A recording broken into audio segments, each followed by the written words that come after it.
it's Gina from WTI. When I first got this makeup brush cleaner from Selene, I wasn't sure if it would really work.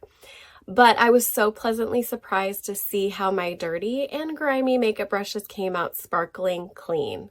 I know I'm not alone in hating to clean my makeup brushes, but I also know how important it is to do on a regular basis so that I can keep my complexion clean with clean brushes.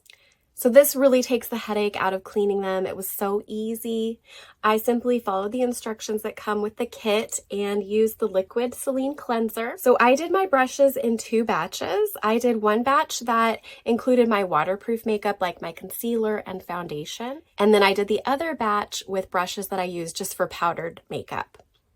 Now, don't judge me. It has literally been probably 10 months since I've cleaned these, and you can see how much came off of them. I'm so happy to see that. Because it had been so long, I did end up washing my waterproof brushes twice just to get out everything. You don't want to go over the recommended time to spin them, which is why I did my waterproof makeup brushes in 2 sessions. So I washed them, let them dry, and then washed them again, let them dry. So the bottom line is that this makeup brush cleaning system from Selene works so well. You don't have to put off cleaning your makeup brushes any longer. Just get yourselves one. And that's my point of view.